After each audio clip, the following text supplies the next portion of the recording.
Hi guys, welcome back. Today we are going to talk about comparatives and superlatives. Яғни сөйлем сын есімнің салыстырмалы және күшейтпелі шырай туралы өтетін боламыз. Comparatives деген compare, салыстыру, яғни сравнивать деген сөзден шығады. And superlatives деген яғни супер, күшті деген сөзден шығады. Енді ол сөйлемдерді біз қалай сөйлем құраймыз сын есімдерден, қалай жасаймыз, мен қазір сіздерге түсіндіретін боламын. Сын есім ағылшын тілінде бір буыннан бастап 3-4 буынға дейін бөлінеді. Сөздер бар, бір буынға және екі буынға бөлінетін сын есімдердің түбіріне біз ER деген жұрнақ жалғаймыз. Мысалы, үлкен, үлкенірек, big, bigger, жылдам, жылдамырақ, быстрый, быстрее деген сөз бар ғой, fast, faster, яғни тағы да солай. Мысалы келтірейік, мына қала, ана қалаға қарағанда үлкенірек деп қалай айтамыз. This city is bigger than that city. Мына жерде айта кететін нәрсе, біз салыстырмалы шырай жасайтын кезде than деген сөзді міндетті түрде қосамыз, себебі біз екі нәрсені салыстырып тұрмыз, Мына орысша айтқанда этот город больше, чем тот город, чем деген сөз, мысалы, қарағанда деп айтамыз, қазақша аударғанда ана қалаға қарағанда деп айттық қой жаңа. Сол сөз біз than деп аударамыз, міндетті түрде ол сөзді қолданамыз. Немесе мына машина, ана машинаға қарағанда жылдамырақ, Эта машина быстрее, чем та машина. This car is faster than that car. This деген мынау деген сөз, that деген анау деген сөз. Этот, тот деген сөз, Келесі, сын есім егер ағылшын тілінде Y деген әріпке аяқталатын болса, онда біз IER деген жұрнақ жалғаймыз. Яғни біздің Y деген әрпіміз I деген әріпке айналып кетеді. Мысалы, easy деген оңай деген сөз, оңайырақ, easier деп жазамыз. Мысалы, мына сабақ, мына пән ана пәнге қарағанда оңайырақ деп қалай аударамыз. This subject is easier than that subject. Okay? Now, енді 3 буынға немесе 4 буынға бөлінетін сын есімдерді қалай жасаймыз, Мысалы, бізде ұзақ сөз бар, даже біз әріптермен жазғанның өзінде бірнеше әріптен тұрады олар деген, 4-5 емес, одан да көп, 7-8 кейде 10 болып кетуі мүмкін. Мысалы, қызықты деген сөзді алса, интересный, interesting, interesting. Біз міне дауысты әріптердің санына қарап бөліп тұрмыз, 4 буынға. Біз оны interesting-ер деп айта алмаймыз, ол қате болады. Немесе әдемі деген сөз, beautiful. Beautiful 3 буынға бөлініп тұр, біз оған ER жалғай алмаймыз. Beautiful-ер деп айтпаймыз, ол қате болып келеді. Ағылшын тілінде осындай ұзақ сөздер 3-4 буынға бөлінетін, біз оған more деген сөз жалғай отырып, салыстырмалы шырай шығарамыз. Мысалы, мына кітап киноға қарағанда қызығырақ. This book is more interesting than film. То есть эта книга интереснее, чем фильм деген сөйлемді аудардық. Немесе мына ресторан, мына қала деп айтайық, мына қалаға қарағанда әдемірек. This city is more beautiful than that city деп жазамыз. Окей?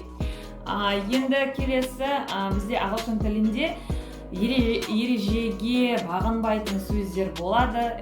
Яғни, біз осыған дейін irregular verbs дегенді өткен болатынбыз, яғни неправильный глаголы, дұрыс емес етістіктер. Сол сияқты бізде irregular осы жаңағы сын есімдерде бар, дұрыс емес сын есімдер. Ол ER да жалғанбайды оған, more да жалғанбайды, олар өзгеше ерекшеленеді. Мысалы, бір-екеуін айтып өтейін бүгін сіздерге.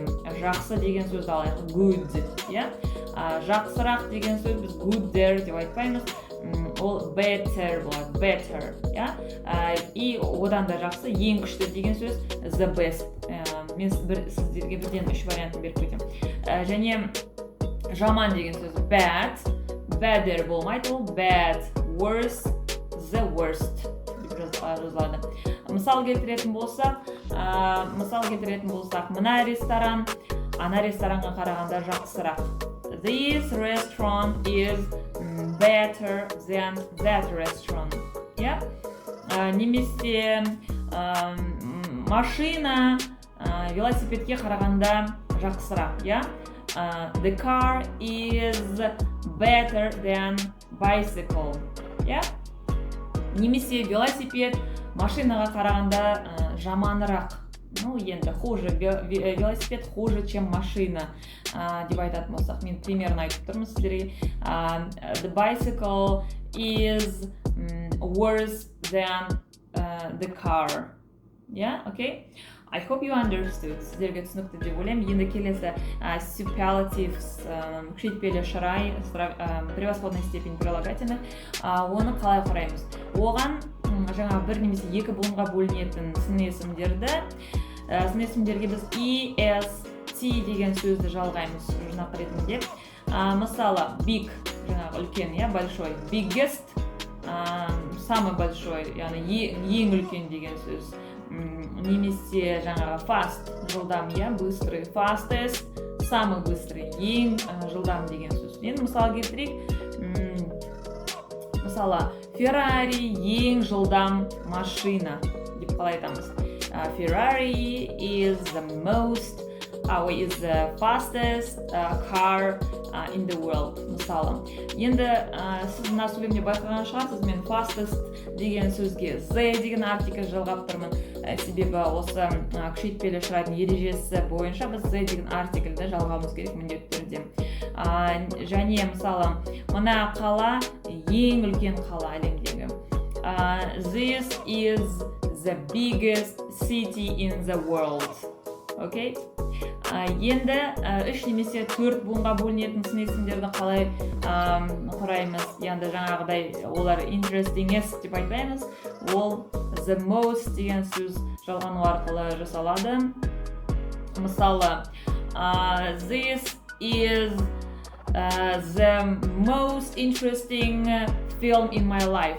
Мынау менің өмірімде көрген ең қызықты кино деген сөз. Немесе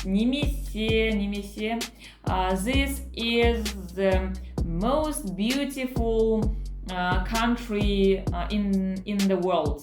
Яғни мынау әлемдегі ең әдемі ел деген сөз. Okay?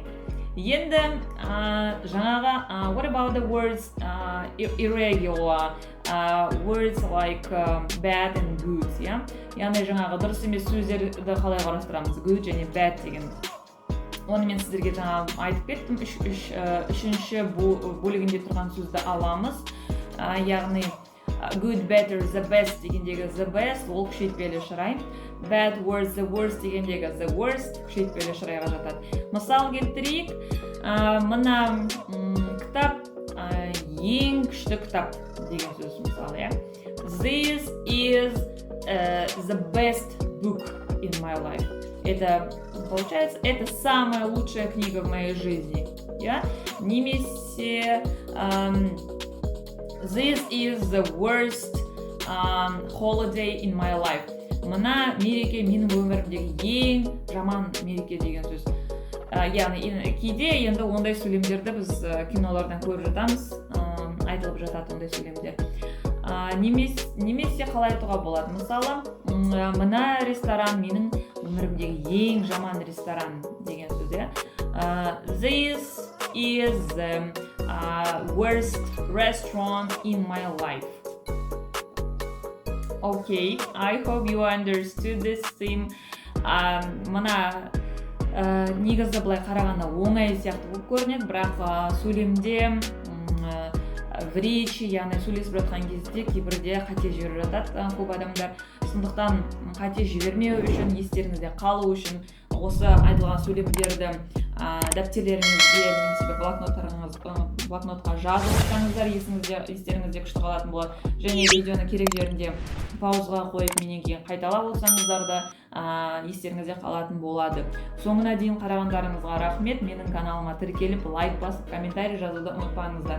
Және де колокольчикті баса кетсеңіздер, менің шыққан видеоларым туралы сізге уведомление, яғни хабарлама келіп отыратын болады. Okay, see you soon. Goodbye.